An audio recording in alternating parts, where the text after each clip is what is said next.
திருநெல்வேலி மற்றும் தூத்துக்குடி மாவட்டங்கள் கடும் பாதிப்பை சந்தித்துள்ளன. கடுமையான மழைப்பொழிவு 17 மற்றும் 18 தேதிகளில் ஏற்படும் என்பதை சென்னை வானிலை ஆராய்ச்சி மையம் 17ஆம் தேதி அளித்தது. வானிலை ஆராய்ச்சி மையம் குறிப்பிட்ட மழை அளவுக்கு பல மடங்கு அதிகமாக மழைப்பொழிவு இம்மாவட்டங்களில் வரலாற்றில் இதுவரை பதியப்படாத அளவுக்கு ஏற்பட்டது. எடுத்துக்காட்டாக காயல்பட்டணத்தில் 94 சென்டிமீட்டர் மழை, அப்பகுதியே வெள்ளக்காடானது. ஓராண்டில் பெய்ய வேண்டிய மழை ஒரே நாளில் கொட்டி தீர்த்ததை நீங்கள் எல்லாம் அறிவீர்கள். வானிலை ஆய்வு மையத்தின் எச்சரிக்கை நமக்கு சற்றே தாமதமாக கிடைத்தாலும் அதில் அளித்துள்ள அளவை விட அதிகமாக மழைப்பொழிவு ஏற்பட்ட சூழ்நிலையிலும் தமிழ்நாடு அரசு முன்கூட்டியே பல்வேறு முன்னெச்சரிக்கை நடவடிக்கை எடுத்திருந்தது என்பதை இங்கே நான் சுட்டிக்காட்ட விரும்புகிறேன்.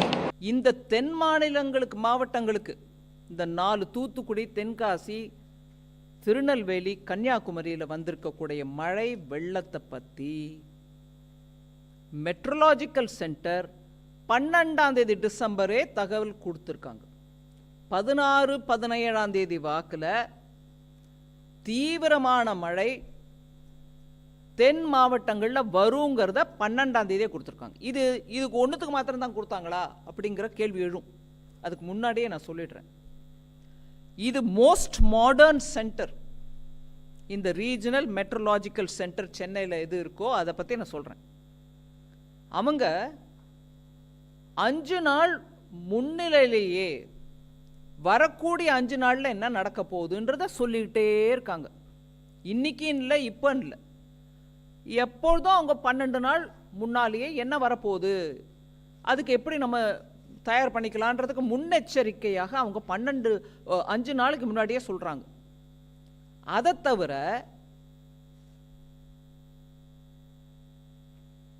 ஒவ்வொரு 3 மணி நேரமும் சொல்கிறாங்க அடுத்த 3 மணி நேரம் என்ன ஆக போகுதுன்னு. அடுத்த 3 மணி நேரத்தில் எந்த இடத்துல எவ்வளோ கொட்ட போகுது மழைன்றதையும் அவங்க எடுத்து சொல்கிறாங்க. ஸோ 5 நாளைக்கு முன்னாடியே சொல்லிட்டோமேன்னு விட்டுறதில்லை. 5 நாளைக்கு முன்னாடியும் சொல்கிறாங்க, ஒவ்வொரு 5 நாளைக்கு முன்னாடியும் சொல்லிட்டே போகிறாங்க. அதாவது ஒரு சைக்கிள் மாதிரி போயிட்டே இருக்கு. 12ஆம் தேதி சொல்கிறது 16, 17ஆம் தேதி வரைக்கும் உள்ள 5 நாள், 13ஆம் தேதி சொல்கிறது 17, 18ஆம் தேதி வரைக்கும் இருக்கக்கூடிய 5 நாள். அப்படியே அதை ரொட்டேட் போயிட்டே இருக்கு வண்டி. அதை தவிர ஒவ்வொரு 3 மணி நேரமும் அவங்க வார்னிங் கொடுக்குறாங்க, என்ன ஆக போகுது, எங்கே மழை கொட்ட போகுது, எப்படி இருக்க போகுதுன்றது ஒரு சின்ன மெசேஜாக அதையும் கொடுத்துட்டே போகிறாங்க. அதனால் எங்களுக்கு முன்னெச்சரிக்கை கிடைக்கவில்லை அப்படின்னு சொல்கிறவங்க தயவு பண்ணி இந்த விஷயத்தை கொஞ்சம் காதார கேட்டுக்காங்க. இது ஒரு நவீனமான, அதிநவீனமான ரீஜனல் மெட்ரலாஜிக்கல் சென்டர். மெட்ராலஜியில் இருக்கக்கூடியவங்களுக்கும் புரியும். இன்னைக்கு தேதிக்கு நல்ல சீனியர் பத்திரிகையாளர்கள், செய்தி தொடர்பாளர்கள் நீங்கள் எல்லாம் இருக்கீங்க. 3 டாப்ளர் சென்டர், அது 3 டாப்ளர்ஸ் இருக்காங்க. டாப்ளருங்கிறது இன்னைக்கு அவ்வளோ சென்சிட்டிவ் ஒரு இன்ஸ்ட்ருமெண்ட். அந்த கருவியின் மூலமாக உங்களுக்கு தெரியுது.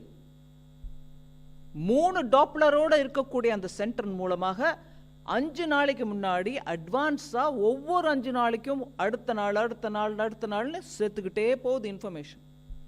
அதனால் இந்த தென் மாவட்டங்களுக்கு வரக்கூடிய இந்த பேரிடரை பற்றி 12ஆம் தேதி டிசம்பரே செய்தி வெளியிடப்பட்டிருக்கிறது. அதனால் நான் பிரதமர் ஐயா மோடி அவர்களுக்கும் உள்துறை அமைச்சர் அமித்ஷா அவர்களுக்கும் இதில் நான் பர்சனலாக இந்த தடவை இன்வால்வ் ஆனேங்கிறதுனால என்னுடைய அனுபவ ரீதியாக நான் சொல்கிறேன். போய் உட்காந்து இந்த தமிழ்நாட்டில் இந்த 4 மாவட்டங்களில் ஒரு பேரிடர், இவ்வளோ மழை வருது, வருஷத்துக்கு கொட்ட வேண்டிய மழை ஒரே நாளில் கொட்டுதுங்க, எங்களுக்கு உதவி தேவைன்னு கேட்ட உடனே ஏன் முன்னாலேயே அதிகாரிகளுக்கு ஆர்டர் கொடுத்து ஹோம் செக்ரட்டரிக்கு ஃபோனில் கூப்பிட்டு சொல்லி அனுப்பி கொடுங்க, எங்கே இருந்தாலும் நீங்கள் எங்கேருந்து எப்படி கப்பல்கள் எடுத்துகிட்டு வருவீங்களோ, ஹெலிகாப்டர் எடுத்துகிட்டு வருவீங்களோ எடுத்துகிட்டு வந்து கொடுங்க அங்கே உதவின்னு ஏன் முன்னாடி ஆர்டர் பண்ணார். அது கேட்ப அன்றைக்கி ராத்திரிக்குள்ளே ரிட்டன் ஆர்டர் நம்ம கண் முன்னாடி வந்துச்சு. களத்துலையும் இறங்கினாங்க. நான் நிறைய பேரோட அதுக்கப்புறமும் பேசினாங்க. ஆமாங்க, ஹெலிகாப்டர் வந்திருக்குங்க, இன்னும் நிறைய கொடுங்கன்னு கேட்டாங்க. அதே மாதிரி அடிஷ்னல் சோர்ஸும் நம்ம அடுத்த நாளைக்கு கொடுத்துருக்கோம். இந்த செய்தியை உங்களுக்கு நான் தெரிவிக்க விரும்புகிறேன்.